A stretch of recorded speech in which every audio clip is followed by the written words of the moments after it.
반갑습니다. 노동자의 세계사 오늘은 여러분들과 함께하는 첫 시간입니다. 오늘은 여러분들과 함께 최대 임금제에 대해서 맥시멈 웨이지에 대해서 한번 알아보도록 하겠습니다. 같이 공부해 보도록 하죠. 일단 최대 임금제에 대해서 먼저 같이 공부하기 전에 올해 내년이죠. 내년 2022년 최저임금이 9,160원으로 지난 7월 13일 최저임금위원회에서 2021년 올해 대비 5.1% 상승한 시간당 9,160원으로 결정됐습니다. 내년 2022년 1월부터는 시간당 9,160원이 결정됩니다. 다음에 아마 그 시간이 되면 여러분들과 함께 최저임금의 역사에 대해서 한번 같이 공부하는 시간을 갖도록 하겠습니다. 오늘은 여러분들과 함께 최저임금제의 과거의 역사와 현재의 역사 그리고 우리에게 이 최저임금제가 의미하는 것에 대해서 같이 한번 얘기해 보도록 하겠습니다. 최대임금제 하면 우선 맥시멈 웨이지 말 그대로 이렇게 천정임금이죠. 이 이상 임금을 더 높이 받지 마라. 개인이 벌 수 있는 수입의 법적인 제도 한도를 말하는 거죠. 그래서 이 최대임금제의 과거 역사를 알아보려고 하면 우선 유럽의 과거 역사로 돌아가 봐야 됩니다. 그래서 유럽의 14세기 역사를 보면은 여러분들마다 유럽 역사의 14세기에 일어났던 이벤트 중에서 다들 생각하시는 게 있겠습니다만은 14세기 유럽을 하면은 흑사병을 빼놓고는 이야기할 수가 없죠. 흑사병 블랙데스 소위 이 흑사병은 사회 경제 정치 문화적으로 모든 방면에 엄청난 영향을 미쳤죠. 흑사병은 1348년에서 1351년까지 유럽 대륙에서 유행한 전염병으로 지금의 코비드19와 비슷한 거죠. 지금에 유행하는 코비드19는 비교가 되지 않죠. 그 당시 흑사병으로 인하여 유럽 인구의 약 3분의 1이 사망했다고 합니다. 그 당시 유럽 인구를 한 6천만에서 8,500만 정도 이렇게 보면요. 한 그 3분의 1에 한 2,000에서 2,500만 정도 줄었다고 합니다.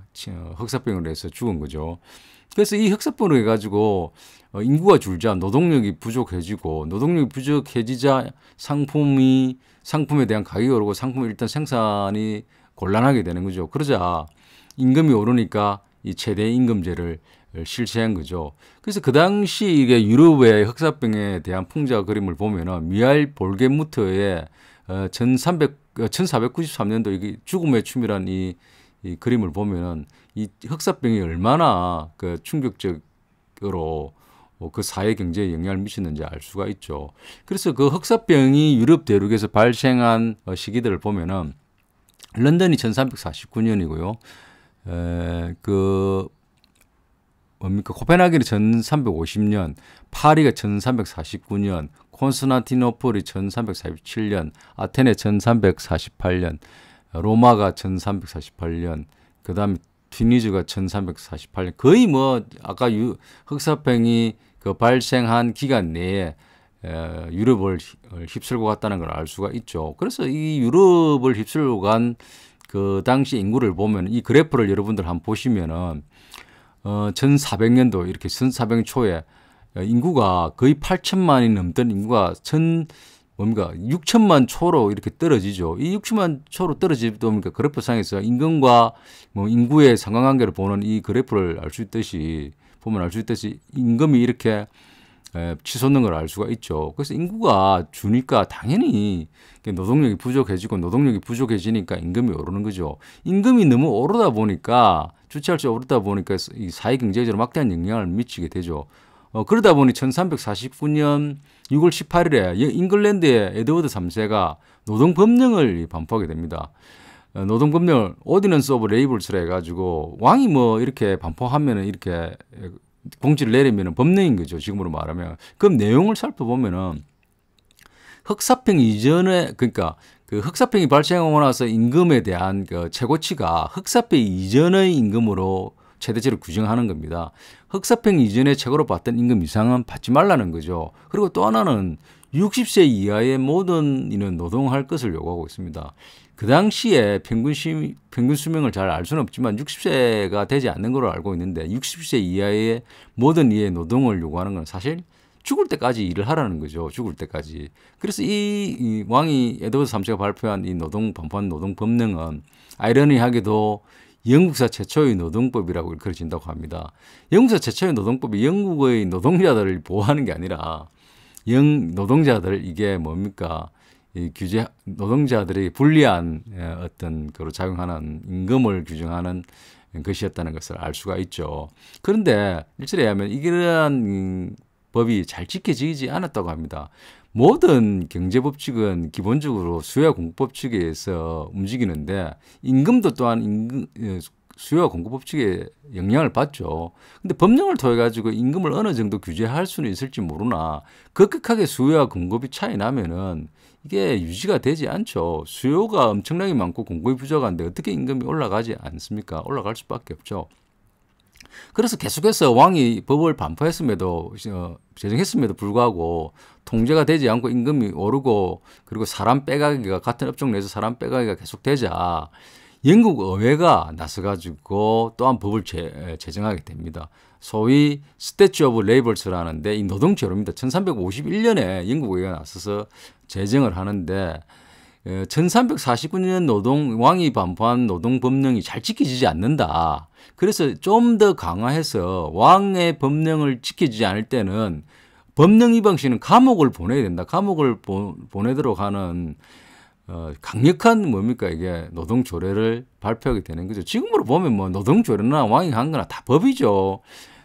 지금 우리가 뭐 이게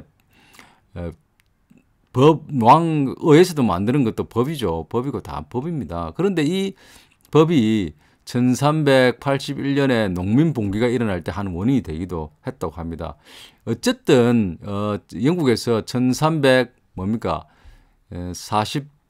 1351년에 노동자의 임금을 최대치를 규제하는 법이 있었다. 법이 있었다가 시행됐다는 것을 알 수 있습니다. 그리고 1351년에 프랑스에서도 똑같이 뭐 블랙데스 흑사병이 지나가서 인구가 줄다 보니 똑같은 현상이 안 일어나겠습니까? 유사한 법이 실시됐다고 합니다.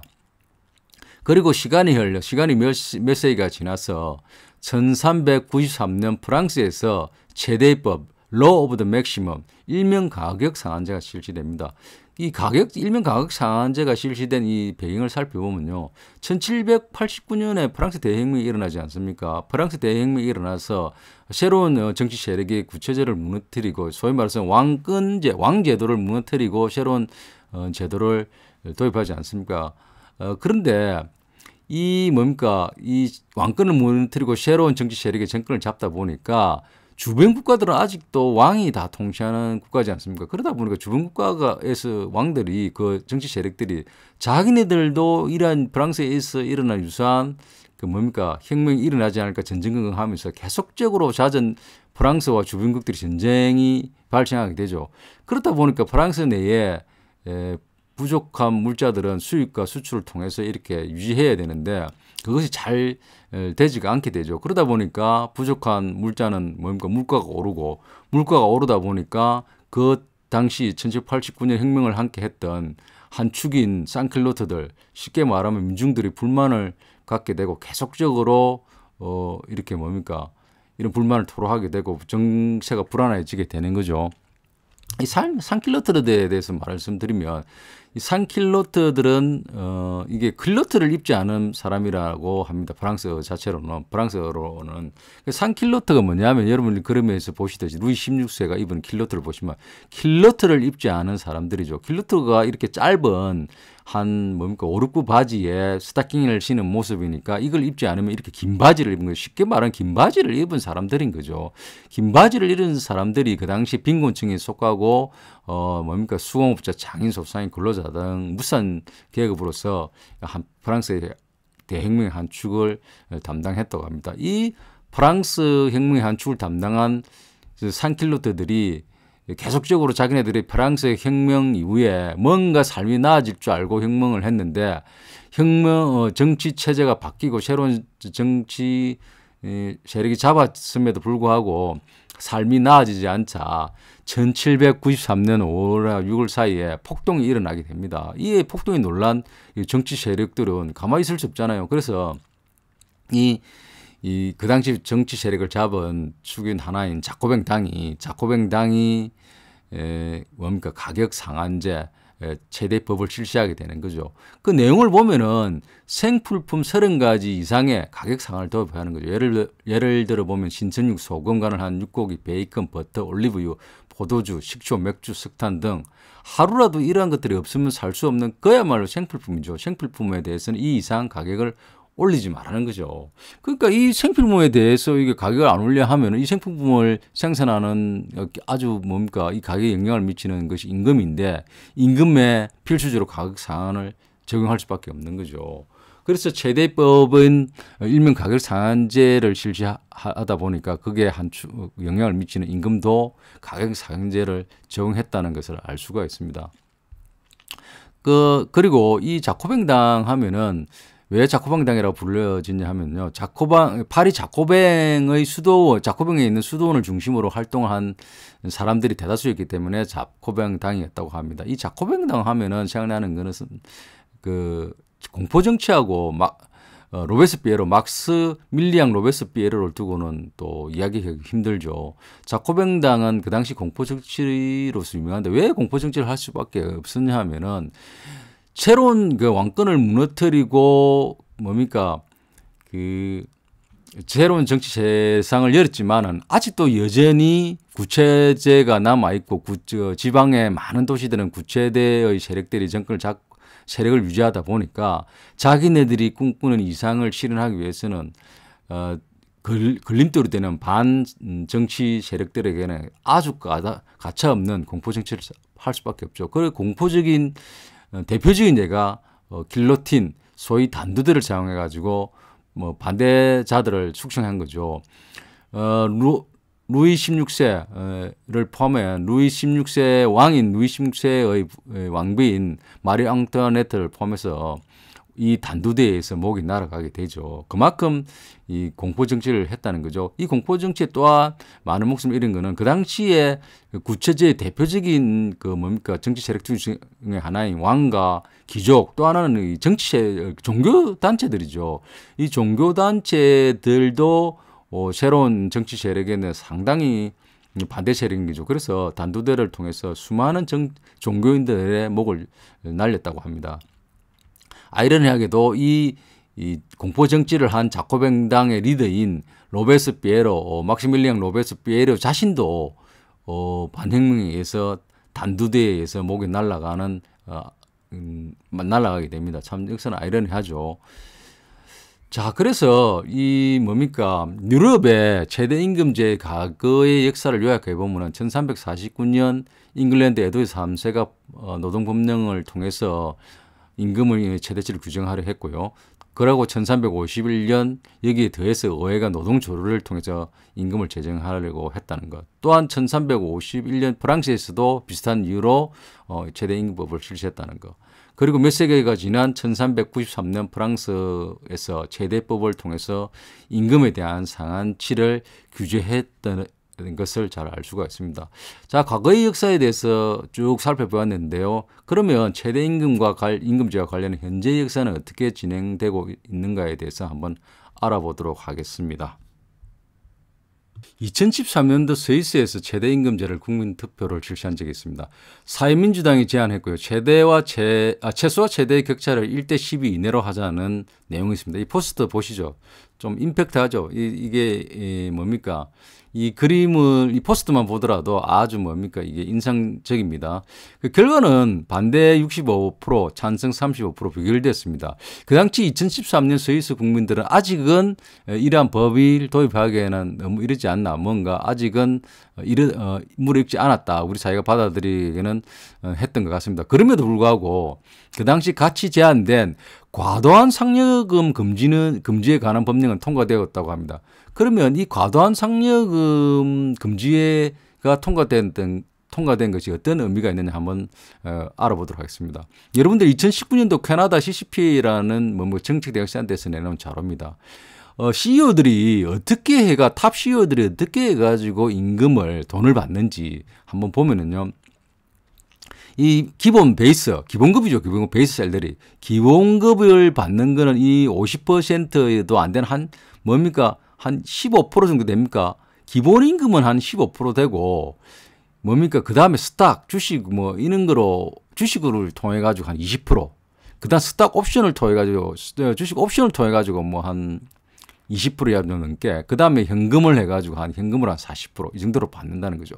그러니까 기본급을 통해서는 얼마 받지 않고 스탁이나 주식이나 주식 옵션이나 현금을 통해 가지고 거의 다 90%를 받는다는, 그들을 보상을 받는다는 거죠. 또 하나 같은 자료를 같은 데서 나온 걸 보면은 이렇게 CEO하고 뭐 일반 캐나다인들의 수입의 비를 보면은 200대 1, 거의 200배가 넘는 그 수입을 얻고 있죠. 엄청납니다. 엄청나. 그리고 또 하나, 그럼 미국에서는 어떠냐? 미국에서 아주 위험하다고 할까요? 아주 급격한 이런 CEO하고 노동자 고용인들 사이의 임금 비를 보면은 이게 2021년도 S&P 500 회사 내에 있는 회사들입니다. 가장 큰 내에 있는 회사에서 CEO하고 노동자들 사이의 임금 비가 어느 정도 되느냐, 아주 큰 위험할 정도로 이렇게 큰 비를 가진 회사들 한번 보는 거죠. APT, 액티브 PLC라는 회사는 5,294대 1입니다. 5,294대 1. 그야말로 천문학자죠. 그리고 웨스턴 디지털 커퍼레이션을 보면 4,934대 1. 그 다음에 더갭 아이언스 3,113대 1. 그 다음에 힐튼 월드와이드 홀딩스가 1,953대 1. 나이키가 1,935대 1. 자, 이렇게 개별 회사를 통해서 보면은 최대치가 거의 뭐 5,000배가 넘습니다. CEO와 고용인사에, 노동자 사이에, 쉽게 말하면. 그런데 그러면 개별 회사 말고 업종별로 한번 볼까요? 업종별로. 여기도 내나 2021년도 S&P 자료 냅니다. 2021년도 자료 내에 S&P 500을 보면은 임의 소비재는 741대 1입니다. 그 다음 필수 소비재, 컨슈머 스테이플스 필수 소비재의 임금차는 383대 1. 그 다음에 통신업계, 통신서비스업계 344대 1. 그 다음에 정보기술 315대 1. 헬스케어 253대 1. 그 다음 재료, 산업, 금융, 그 다음 부동산, 에너지, 거의 최하가 거의 100대죠. 97대 1. 엄청나죠. 그래서 1965년 이후에 1965년부터 2021년도 사이에 CEO와 워커 노동자 사이에 보상비를 보면요. 1965년대 20대 1이었습니다. 불과 20대 1. 이것도 작지 않죠. 20대 1이었는데 지금 가면 2020년에 얼마냐? 351대 1이라는 거죠. 엄청나죠. 근데 앞에서 여러분들 보시죠. CEO들이 어떻게 임금을 받아가느냐. 기본급이 아니라는 거죠. 과도한 상여금 외에 옵션이나 현금으로 받아간다는 거죠. 그래서 그러면 그럼 이번에 국가별로 어떤 차이가 있는지 한번 보겠습니다.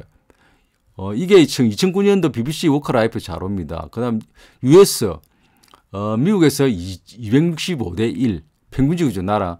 인디아 229대 1, UK, 영국 201대 1, 사우스아프리카 180대 1, 네덜란드 111대 1, 스위스 152대 1, 캐나다 149대 1, 스페인 130대 1, 독일 136대 1, 차이나 127대 1, 사우스코리아 우리나라 66대 1이죠. 자, 엄청나죠?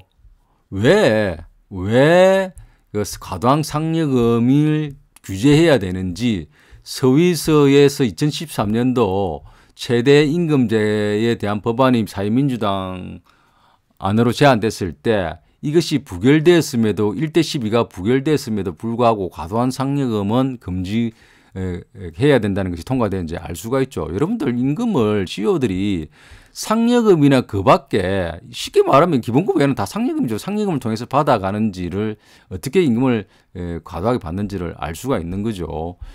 그래서 지금까지 이 국가별, 나라별, 업종별 살펴보았는데 이제 개인별로 한번 알아보도록 하겠습니다. 개인별. 자, 이게 2021년도 월 6월 포버스의 자료입니다. 세계 10다 부자를 한번 볼까요? 제프 베조스, 여러분들 아마존 창업자이면서 최고 오너죠. 그 다음에 일론 머스크 하면은 여러분들 뭐가 생각납니까? 테슬라, 전기 자동차가 생각나시는 분도 있고, 도시코인이 생각나시는 분 있죠. 가상화폐. 이분의 말 한마디 가상화폐가 들락날락하죠.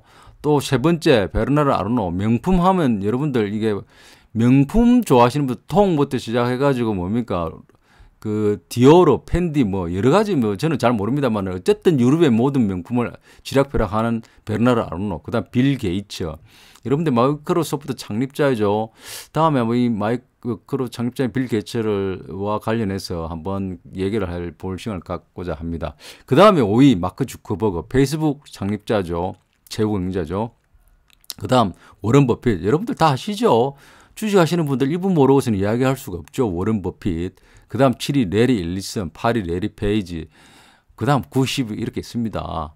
90위 있는데 여기서 뭐 딱 1위 베조스, 제프 베조스에 대해서 한번 얘기해 보도록 하겠습니다. 세계 최대 전자상거래 업체인 아마존의 창립자이며 의장이죠. 1963년 미국 뉴멕시코주에서 태생했습니다. 2021년 5월 CEO 자리에 물러났는데요. 이분이 CEO 자리에서 물러난다고 해서 그 오너가 아닌 게 아니죠. 이분이 CEO 의장이기 때문에 실질적인 오너이고 실질적으로 막강한 영향력을 가지고 있는 거죠.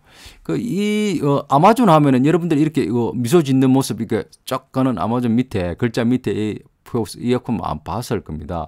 제프 베조스, 이분이 제프 베조스라는 걸 모르는 분도 계실 테지만 이분 가끔 봤을 겁니다. 이게 참, 뭡니까? 이 대머리, 반대머리인데, 뭡니까? 깔끔하게 이렇게 머리를 거의 뭐 스님처럼 깎고 있는 게 이게 아주 이 베조스의 아이콘이죠. 이분의 재산을 2020년도에 비즈니스 인사이더에 의하면 이분이 그 2020년에 뭡니까 자산이 약 1990억 달러, 226조 640억, 그 당시 비즈니스 인사이더 자료를 출처할 때의 환율에 의한, 우리나라 환율에 의한 자산입니다. 226조라고 보죠. 226조라고 하면은 우리나라 올해 2021년도 대한민국 총예산이 558조입니다.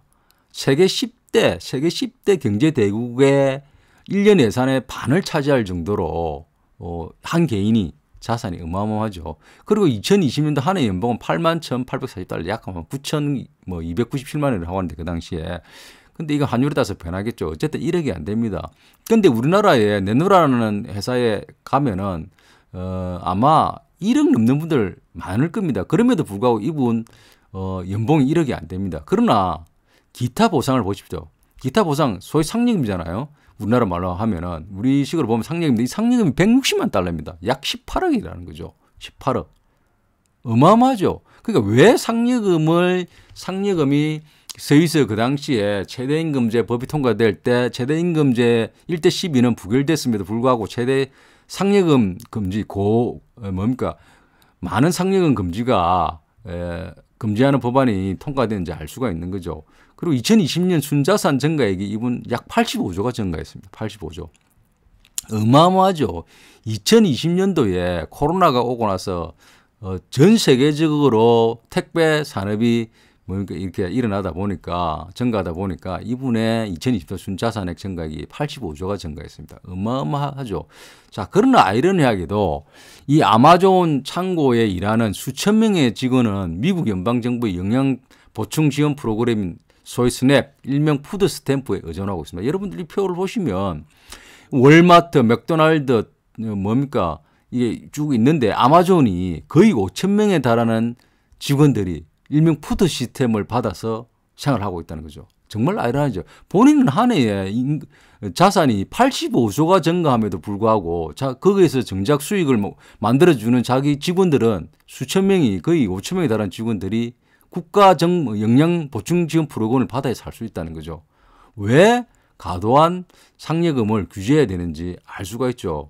또 하나의 일화를 보면은 이분이 2019년 5월에 부인 맥켄지와 이혼을 했습니다. 근데 아마존 지분 한 4% 정도를 아마 미자료로 줬다고 하는데요.